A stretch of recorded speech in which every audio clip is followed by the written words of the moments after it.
In 1279, when the last Song dynasty fleet was destroyed at the Battle of Yemen, and the last Song emperor, an 8-year-old child, held in the arms of a loyal minister who jumped into the sea rather than surrender him, vanished beneath the waters of the Pearl River estuary, the Mongol Empire had achieved something no political entity in history had managed before.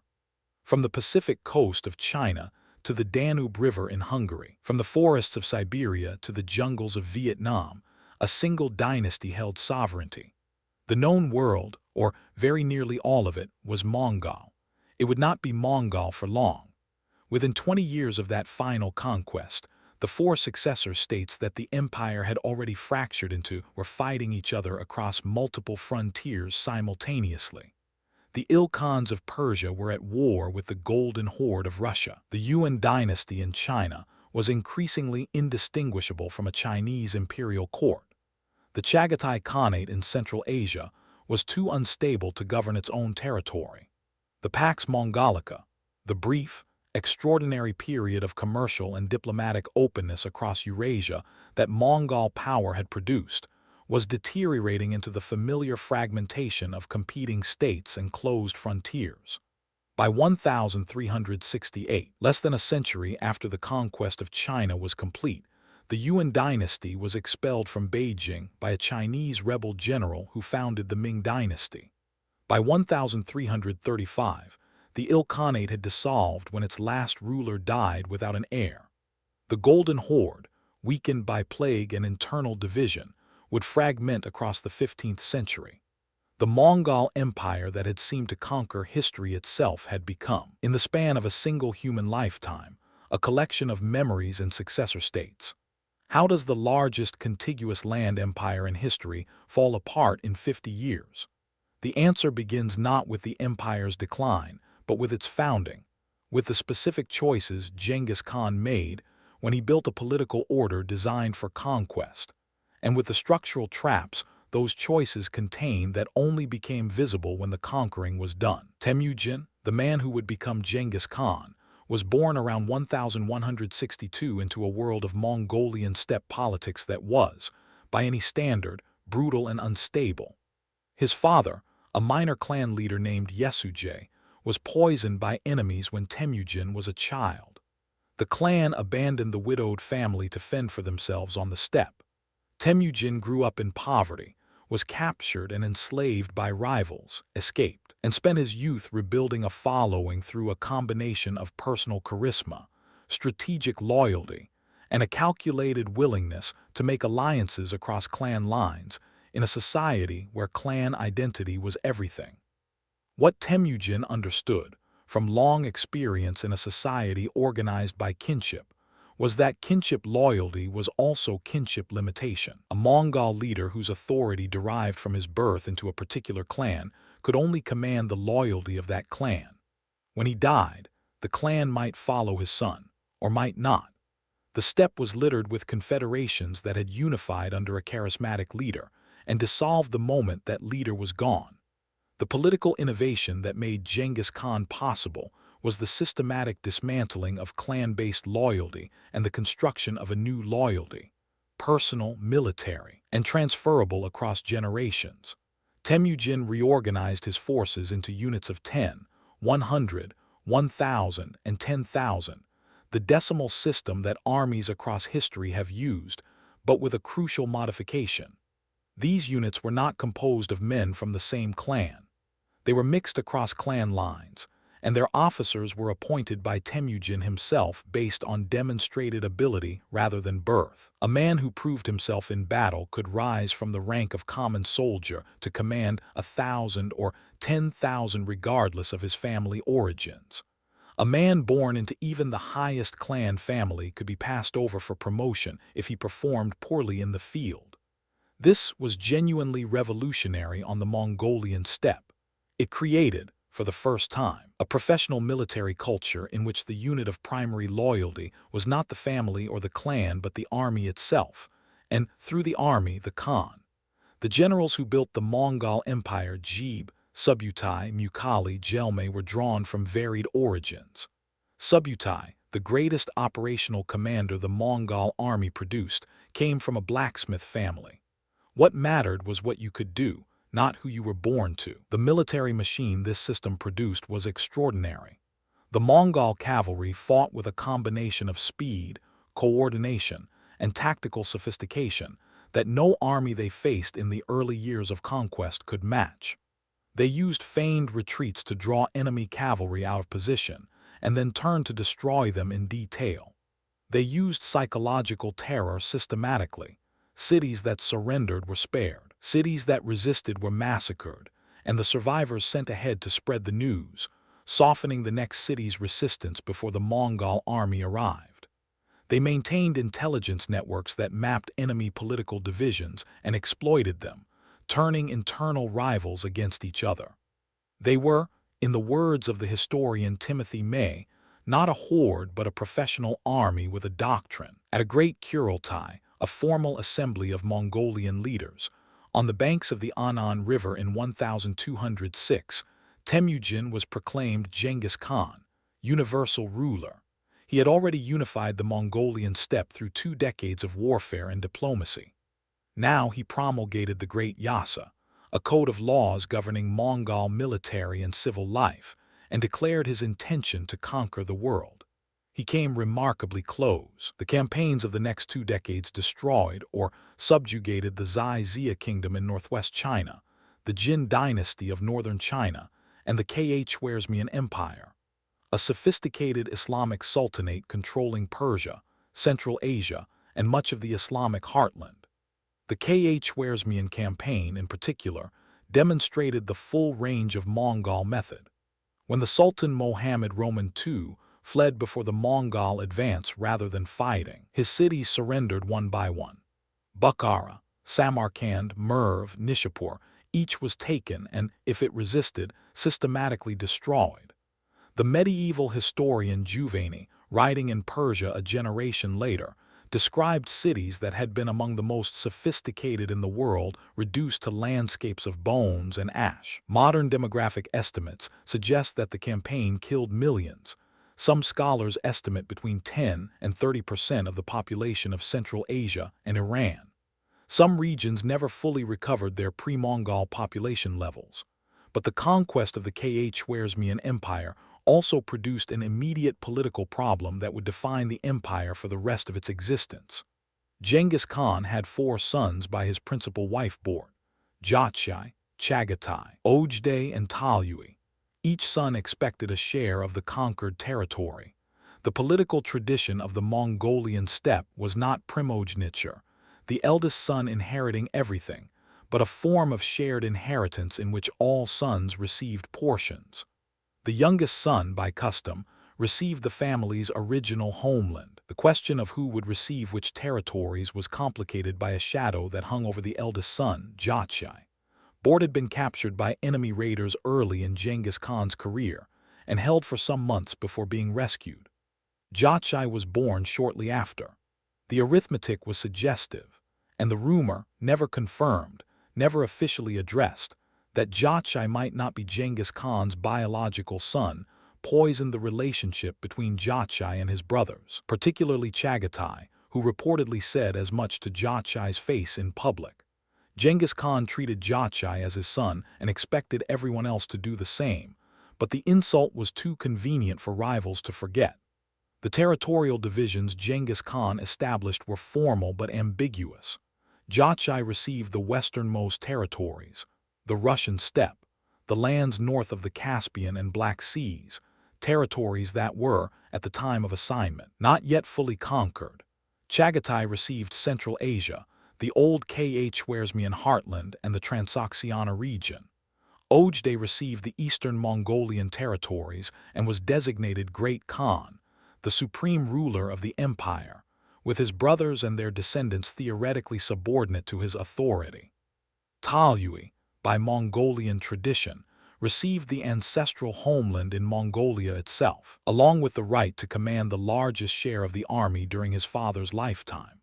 The problem with this arrangement was structural and severe. The appanages were not independent kingdoms. They were shares of a single empire in which the Great Khan held supreme authority. But the Great Khan's authority required the consent of the other princes, expressed through the Kurultai, the assembly that had originally proclaimed Genghis Khan's authority and that remained in principle, the mechanism by which legitimate succession was confirmed. If the princes disagreed about who should be Great Khan, the Kurultai could not function. And if the Kurultai could not function, there was no mechanism short of civil war to resolve the dispute. Genghis Khan died in 1227 during a campaign against the Zaizia. He died of wounds or illness. The sources are not entirely consistent, at approximately 65 years of age. He had seen the beginning of this problem before his death. Chagatai predeceased him, dying in early 1227 under circumstances that have never been fully explained, possibly from illness, possibly from wounds, possibly, according to some Mongolian sources, killed on his father's order when Chagatai showed signs of establishing an independent power base in his western territories.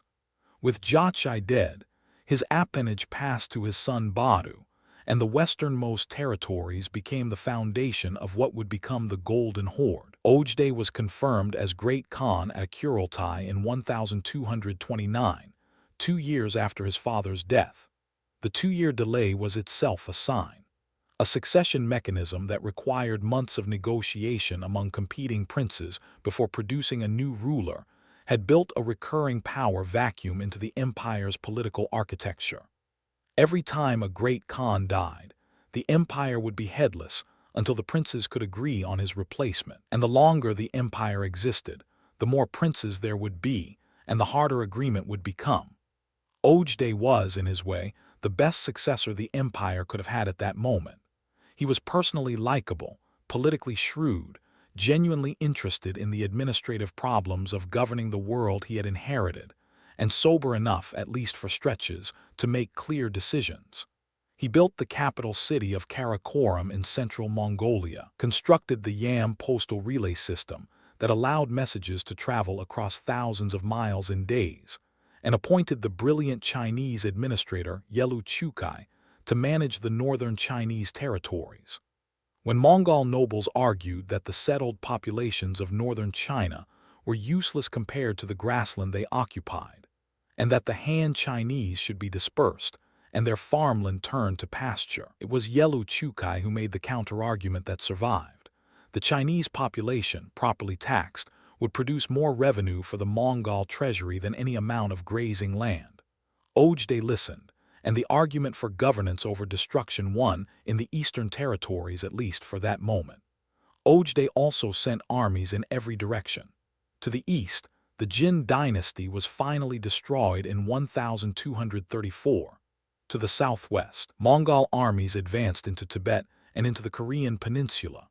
And to the west, the most ambitious campaign the Mongol Empire ever mounted, the Western Campaign of 1236–1242, commanded by Badu and the aging genius Subutai, swept through the Volga Bulgars, the Russian principalities, and then deep into Poland and Hungary, reaching the Adriatic coast of Croatia before withdrawing. The withdrawal from Europe in 1242 is one of the most debated decisions in medieval history.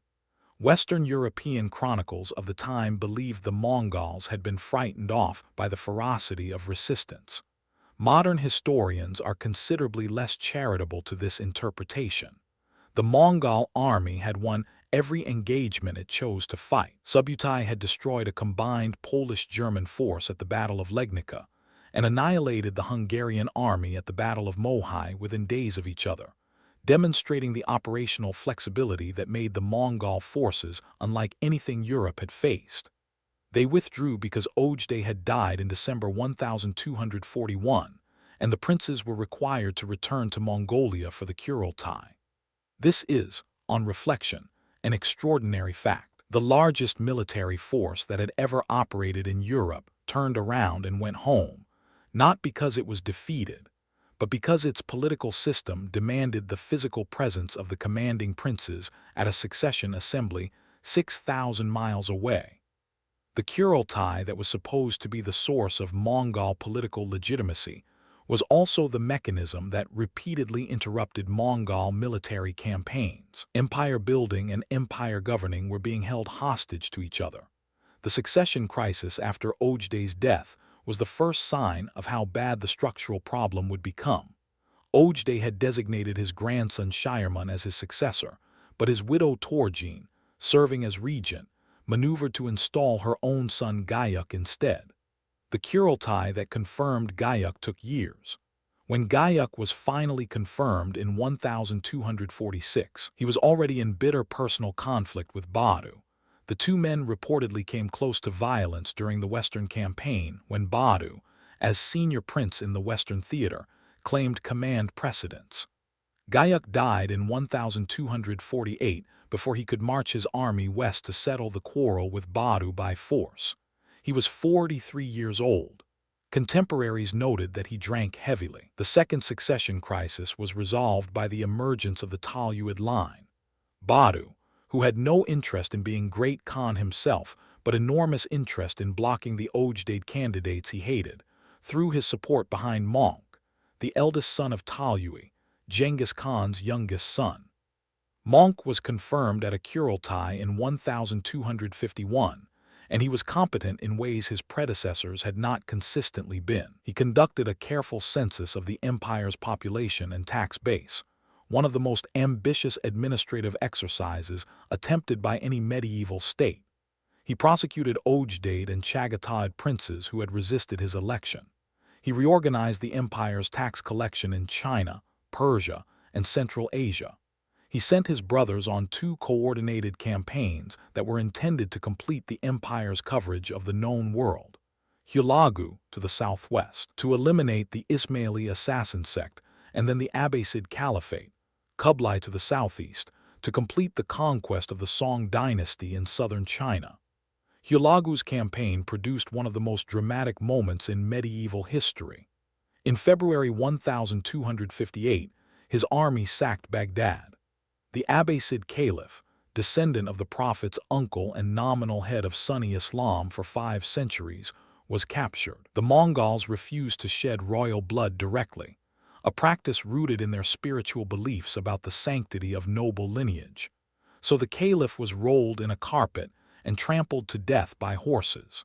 The libraries of Baghdad, the irrigation canals that had sustained Mesopotamian agriculture for millennia, the urban fabric of one of the world's great cities, all were devastated. The eastern Christian communities of Baghdad, the Mongol army included many Nestorian Christian commanders and wives, including Hulagu's own principal wife, were spared.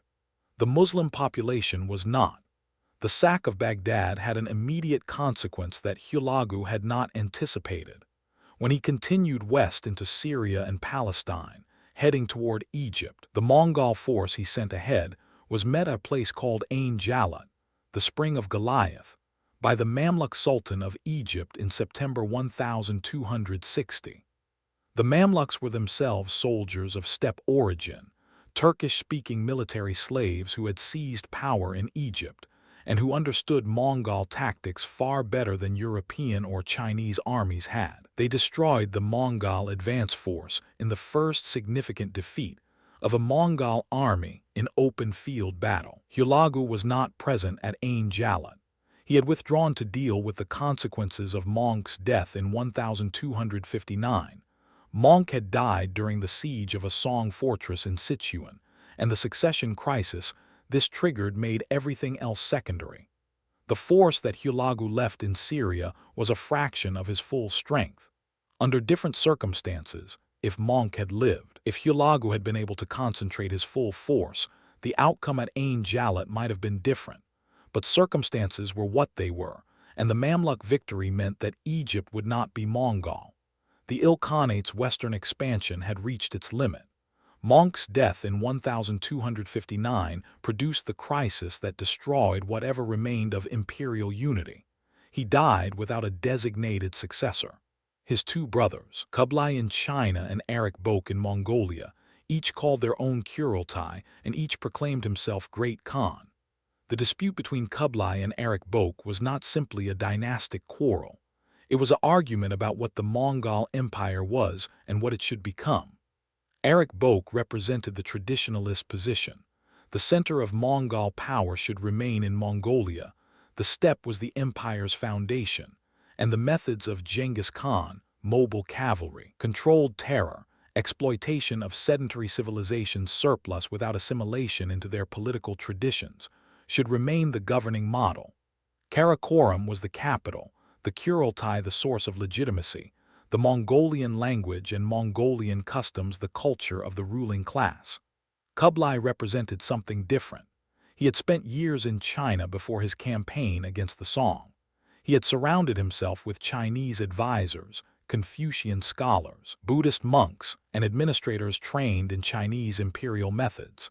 He understood that governing 100 million Chinese peasants required Chinese administrative tools, a bureaucracy, a tax system, a legal framework, a currency, and that these tools could not be maintained without adopting some version of the Chinese political tradition that had produced them. When Kublai won the civil war against Erik Boke in 1264, he did not return to Karakorum. He moved his capital to Khanbalik, modern Beijing, and proclaimed the Yuan dynasty in 1271. The Toluid Civil War lasted 4 years and was won by the man with access to China's enormous agricultural surplus. Erik Boke held Mongolia but not its food. When the supply lines from China that fed Karakorum were cut off, his position became untenable. He surrendered in 1264 and died in captivity 2 years later, possibly poisoned. But the Civil War's resolution did nothing to repair the larger fracture. Hulagu in Persia, watching the brothers fight, did not wait to see who won before establishing de facto independence for his territories. More significantly, Berk Khan of the Golden Horde, Badu's brother, who had converted to Islam, making him the first major Jenghisid ruler to do so, refused to acknowledge Kublai's authority and was already at war with Hulagu over the Caucasus territories that both claimed. The Golden Horde and the Il-Khanate, both descended from Genghis Khan, were fighting each other over religious as well as political grounds, because Berk was defending the honor of the Islam that Hulagu had attacked at Baghdad. The structural fragmentation that Genghis Khan's appanage system had built in from the beginning was now complete. There was no longer a meaningful great Khan who commanded the loyalty of all the successor states. There were 4 khanates: the Yuan in China, the Il-Khanate in Persia, the Golden Horde on the Russian steppe, and the Chagatai Khanate in Central Asia. They maintained, for some decades, the fiction of nominal common allegiance to the Great Khan in China. But the fiction was transparent. They set their own foreign policies, made their own alliances, fought their own wars, and managed their own succession crises independently. Each Khanate faced a version of the same underlying problem. How do a small number of Mongolian nomads govern a large number of sedentary people with completely different political, religious, and cultural traditions? The Mongol ruling class was, at its peak, perhaps a few 100,000 people governing populations numbered in the tens of millions. They could maintain military dominance. They could not maintain cultural or administrative distinctiveness. The governed were too numerous, too sophisticated, and too culturally coherent to be assimilated by their conquerors. What happened instead was the reverse assimilation. The conquerors were absorbed into the civilizations they had conquered. In China, the process was visible within a single generation. Kublai Khan's court at Khanbalik became increasingly indistinguishable, in its ceremonial and administrative practice, from a Chinese imperial court. The Yuan dynasty adopted the Chinese examination system for selecting officials, used Chinese as its administrative language alongside Mongolian, employed Buddhist monks in positions of religious and political influence, and maintained the Confucian ritual calendar. Kublai himself commissioned a new script for the Mongolian language, the Fagspa script, a project of genuine cultural ambition, but the script never displaced Chinese as the language of governance. By the generation after Kublai, The Yuan emperors were living Chinese lives in a Chinese court with Chinese advisors, and the purely Mongolian identity that Erik Boek had defended was visible mainly in the steppe territories north of the Great Wall, which were progressively less relevant to the empire's actual functioning. The Mongolian language survived as a ceremonial marker of dynastic identity. The realities of power were transacted in Chinese. The descendants of Genghis Khan's cavalry generals were raising their sons in palace gardens, reading Chinese classics, and competing for Chinese administrative posts. The steppe receded from living memory to ancestral myth within 3 generations of the conquest it had launched. The Yuan dynasty's failure was not, in the end, a failure of Chinese administration. It was a failure of the specific Mongolian Chinese hybrid the Yuan represented. The Yuan emperors could not command the loyalty of the Confucian scholarly class on Confucian terms, because they were not Chinese. They could not command the loyalty of Mongolian traditionalists on Mongolian terms, because they governed a Chinese empire. They fell into a space between 2 political cultures, commanding neither fully. When droughts, floods, and the economic disruption of plague weakened the dynasty's practical capacity to govern in the 1340 and 1350, the Chinese population had no strong reason to defend a ruling house that had never fully integrated itself into the Chinese political tradition. The rebel who eventually expelled the last Yuan emperor, Zhu Yuanzhang, the founder of the Ming, was a man of peasant origins who framed his rebellion in explicitly Confucian terms. The Mongols had lost the mandate of heaven. The Chinese would reclaim it. In Persia, the Il-Khanate's trajectory was in some ways more dramatic because the conversion was more explicit. The early Il-Khans were Buddhist shamanist in their personal beliefs and governed an overwhelmingly Muslim population through pragmatic tolerance, leaving the Islamic administrative and judicial structures largely intact, while maintaining Mongolian military culture at the court level. When Ghazan Khan converted to Islam in 1295, a decision preceded and followed by court conversions of most of the Mongolian military elite. He made a formal choice that his predecessors had avoided. The Il-Khanate would be an Islamic state, and Ghazan would govern as a Muslim sultan as well as a Mongol Khan. Ghazan's conversion was accompanied by significant administrative reforms. He cracked down on corruption among Mongol officers who had been exploiting the peasant population, reduced taxes, and attempted to rebuild the agricultural infrastructure of Iran that Hulagu's campaigns had damaged. He was, by medieval standards, a reasonably effective reformer, but the conversion also meant that the Il-Khanate had definitively become a different kind of state than Genghis Khan had intended, a regional Islamic sultanate that happened to have Jenghisid rulers, not a Mongolian imperial power that happened to control Persia. When the Jenghisid male line ran out in 1335, there was no mechanism to reconstitute authority on Mongol terms. The Il-Khanate dissolved into competing local dynasties, some of which invoked Mongol legitimacy and some of which did not. The Golden Horde's relationship with the Russian principalities it dominated was different again, extraction without assimilation. The Khans of the Golden Horde did not move to Novgorod or Moscow.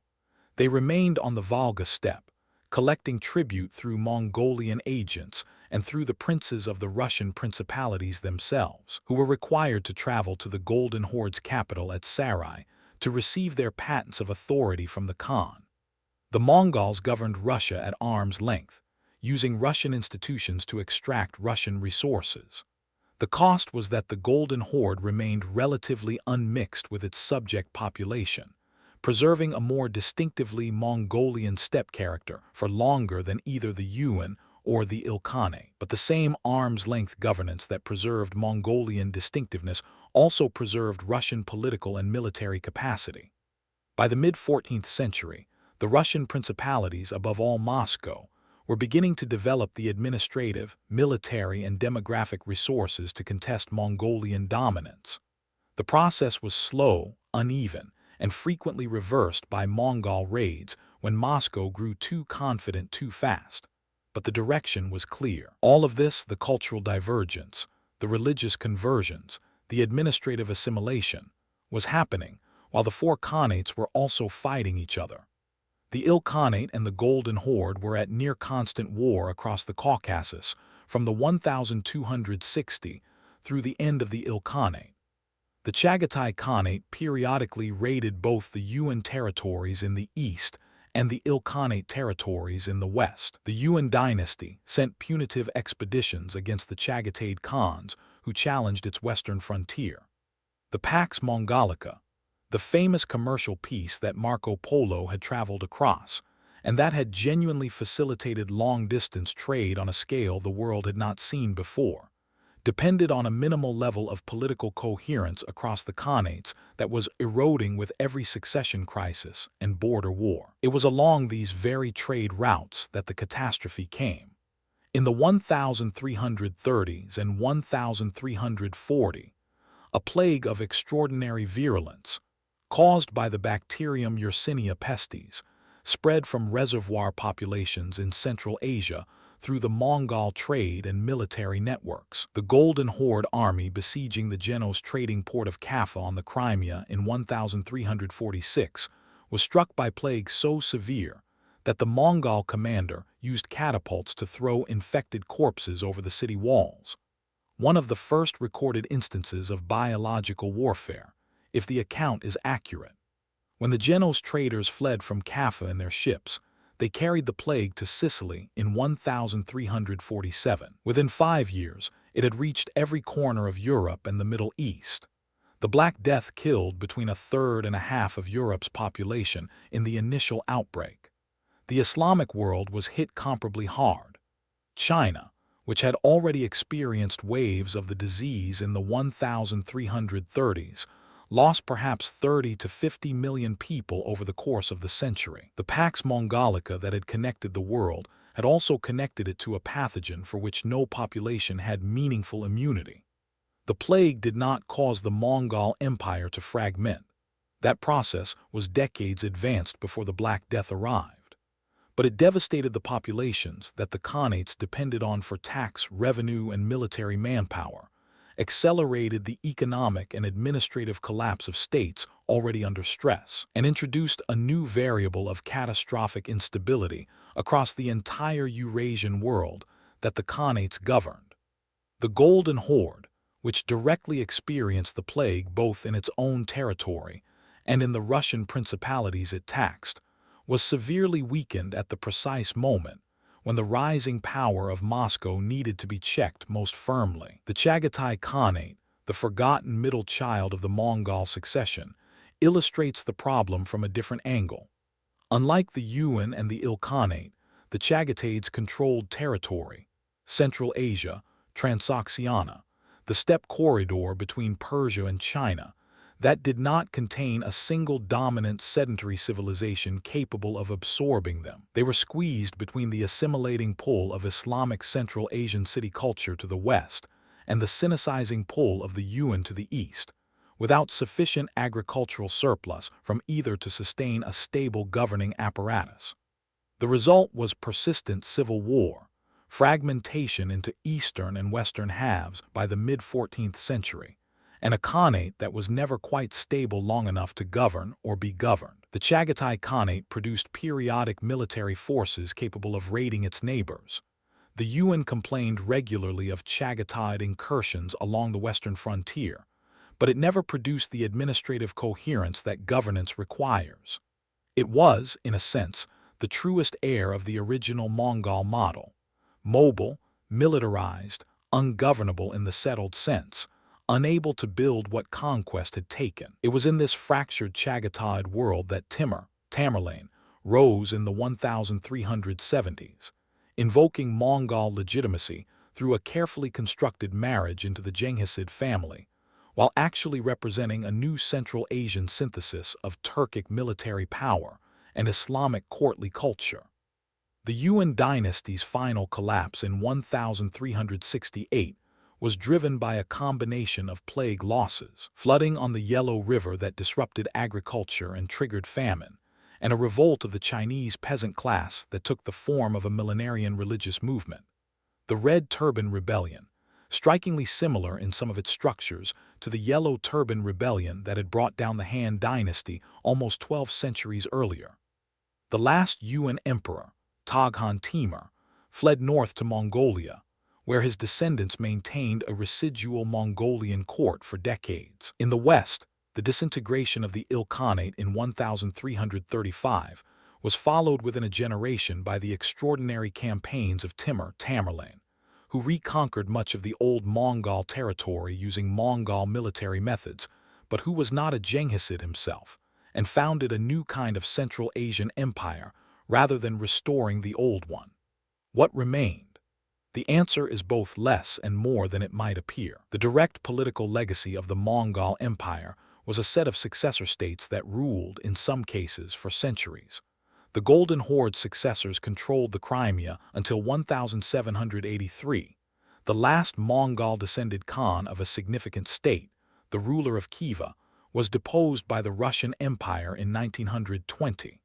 The Yuan dynasty's expulsion from China did not end Mongolian political independence. The Northern Yuan, as Mongolian historians call the post-1368 court, maintained a residual sovereignty and periodically threatened the Ming frontier. The Ming built the Great Wall in its current form partly in response to this ongoing Mongol pressure. The indirect legacies are more complex. The Pax Mongolica, however brief, fundamentally reorganized long-distance trade across Eurasia. Routes that had been dangerous or impossible became viable. Products, diseases, and ideas moved at speeds and distances that had been unprecedented. The transmission of Chinese technological innovations, paper, printing, gunpowder, to the Islamic world, and eventually to Europe, was significantly accelerated by the Mongol commercial networks. The Black Death, which those same networks transmitted, killed more people than any other pandemic in recorded history up to that point. A single political entity was responsible for both the greatest commercial integration and the greatest epidemiological disaster in Eurasian history before the modern period. The question of why the empire fell so fast admits of a structural answer that becomes clearer the further you step back from the details. Genghis Khan built a system optimized for a single purpose: the destruction of opposing military forces and the extraction of surplus from conquered populations. Every feature of the system served this purpose. The decimal military organization, the merit-based promotion, the systematic use of terror and mercy as complementary tools, the intelligence networks, the rapid communication of the Yam postal system, all of it was calibrated for the task of conquest. The task of governance is different in kind, not just in degree. Governance requires stable succession mechanisms that produce legitimate authority without recurring civil wars. The Kurultai, which was the legitimate succession mechanism of the Mongol tradition, required physical assembly of the major princes and produced authority only through consensus. A consensus that became progressively harder to achieve as the number of Genghisid princes multiplied and their territorial interests diverged. Governance requires administrative institutions that can function continuously regardless of who is at the top. The Mongol Empire had capable administrators, Yelu Chukai in China, Rashid al-Din in Persia, but it had not built a self-sustaining administrative class with shared training, shared values, and shared loyalty to institutions rather than to individuals. Governance requires a governing class that can reproduce its culture and values across generations without assimilation by the governed. The Mongolian ruling class was too small, too thinly spread across too vast a territory, and too pragmatic about adopting the administrative tools of the civilizations they governed to prevent the progressive dilution of the Mongolian identity that had been the empire's original binding force. Genghis Khan had solved the problem of how to conquer the world. He had not seriously attempted to solve, the problem of how to hold it together once the conquering was done. His genius was military and political, in the sense of building a coalition powerful enough to sweep all opposition before it. the deeper political genius of sustaining institutions across generations, of building the kind of administrative and cultural infrastructure that allows empires to outlive their founders, was not part of his toolkit and was not part of his legacy. The result was an empire that burned across the sky of Eurasian history like a meteor. Brilliant, unprecedented, and transient. In the space of 60 years, the Mongol armies changed the political map of the known world beyond recovery. The destruction they caused was so severe in some regions, parts of Central Asia, northern Iran, parts of northern China, that the demographic and agricultural recovery took centuries. The civilizations they did not destroy, they connected, and those connections changed the world in ways that outlasted the empire itself. But the empire that caused all of this change lasted, as a unified political entity, for barely a generation.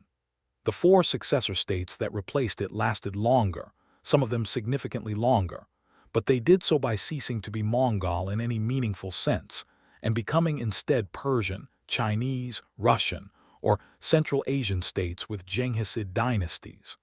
The empire dissolved not by being defeated, but by being absorbed, one court at a time, into the civilizations that were too large, too old, and too deeply rooted to be permanently governed from the outside.